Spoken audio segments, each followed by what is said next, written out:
पैसा कमाना महत्वपूर्ण नहीं है, किस विधि से पैसा कमाया जाए ये महत्वपूर्ण है।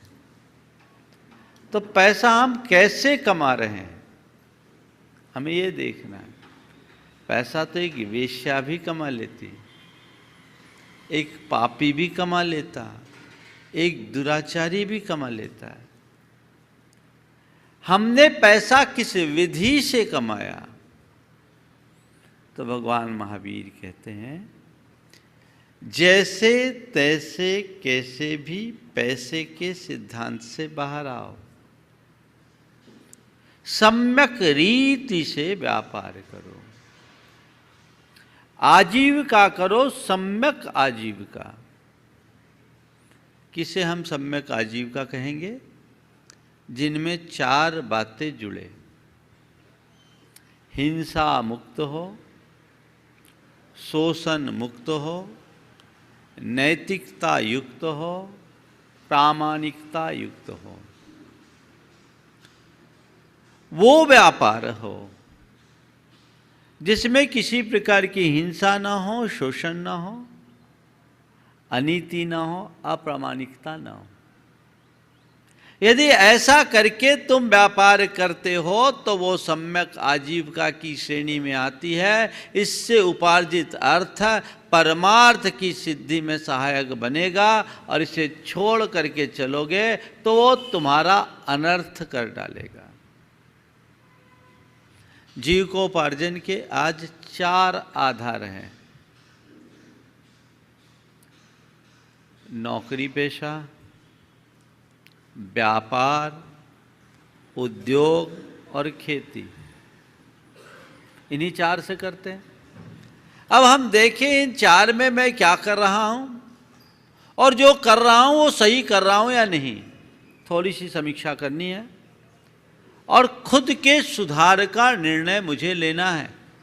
तब यह हमारी महावीर जयंती सार्थक होगी।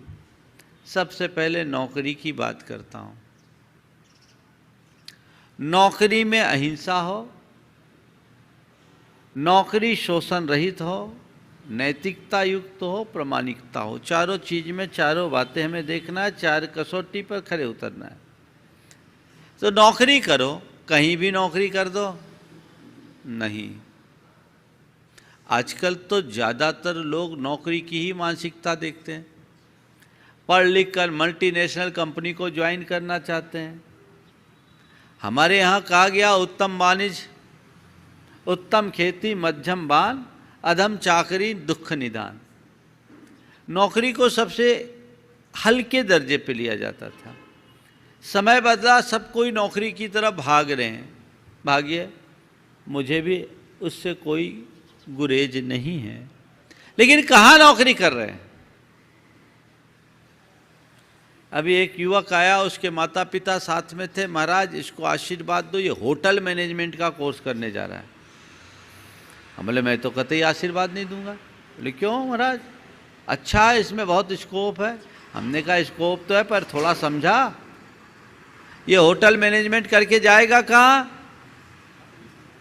5 सितारा 7 सितारा होटल में जाकर के मैनेजमेंट संभालेगा, और वहाँ की हिंसा का सारा पाप अपने सिर पर लेगा। तुमने सोचा नहीं? अरे महाराज, हमने तो इतनी गहराई से सोचा नहीं। काउंसलर ने बोला होटल मैनेजमेंट का कोर्स में स्कोप बहुत है, हमने निर्णय ले लिया। हमने कहा निर्णय लेने से पहले 100 बार सोचो। कहाँ भेज रहे हैं? नौकरी कर रहे हैं, किस कंपनी में कर रहे हैं? जो शराब बनाती है। नौकरी कर रहे हैं, किस कंपनी में कर रहे हैं? जो चमड़े का उत्पादन करती है। नौकरी कर रहे हैं, किस कंपनी में कर रहे हैं? जिसके मुर्गी पालन का काम है। नौकरी कर रहे हैं, किस कंपनी में कर रहे हैं? जो पेस्टिसाइड बनाती है। जहां हिंसा है उस कर्म से तुम जुड़ रहे हो तो ये जीवन का महा अनर्थ है। सोचना चाहिए। कई बार परिस्थितिवश किसी को करना पड़ता है, बाद में पश्चाताप होता है। मैं उदयपुर में था, एक युवक आया, बोला महाराज मैं घोर गरीबी में पला और एक होटल में अकाउंटेंट का काम करता था। महाराज जी 3 वर्षों से मैंने वहाँ अकाउंटेंट का काम किया, पर मेरा मन कचोटता है कि मैं गलत कर रहा हूँ, सब चीज़ पर मेरी मुहर लग रही है। महाराज आपके प्रवचन सुनने के बाद मैंने निर्णय ले लिया कि मैं अब वहाँ काम नहीं करूँगा। हमने कहा बहुत अच्छा निर्णय लिया है। हमने कहा आगे की, बोले महाराज आपकी शरण में, आपने कहा जो कल देगा वो कल की व्यवस्था देगा। मैं देखता हूँ, मैंने कुछ जगह अप्लाई कर रखा है, नौकरी मिले ना मिले। उसने क्या मज़ेदार कही, पेपर बेच करके अपना पेट भर लूँगा लेकिन चिंता नहीं करूँगा। ये सोच, हालांकि उसका पुण्य था। जब उसने बताया, उसी समय मेरे पास एक सज्जन आए थे, उनका काफ़ी लंबा चौड़ा कारोबार था। मैंने कहा देखो भाई, एक धर्मात्मा पर संकट आया, रास्ता निकालो। उनने उसको प्लेसमेंट दे दिया, आज वो सुरक्षित है। पर सोच की बात है, मन में बात बैठ गई कि जहाँ हिंसा वो कर्म मुझे नहीं करना, मैं पेपर बेच के काम कर सकता हूँ। अरे पेट तो एक ड्राइवर भी भर लेता है, एक रिक्शा चालक भी भर लेता है, लेकिन गलत तरीके से धन कमा कर हम कहाँ जाएंगे? ये समझ तुम्हारे मन मस्तिष्क में बैठ जाए तो कभी काम नहीं करोगे। तो मैं आपसे कहता हूँ, नौकरी करो, देख कर करो कौन सी कंपनी का प्रोडक्ट क्या है। Please like, share and subscribe my channel पुण्यधारा।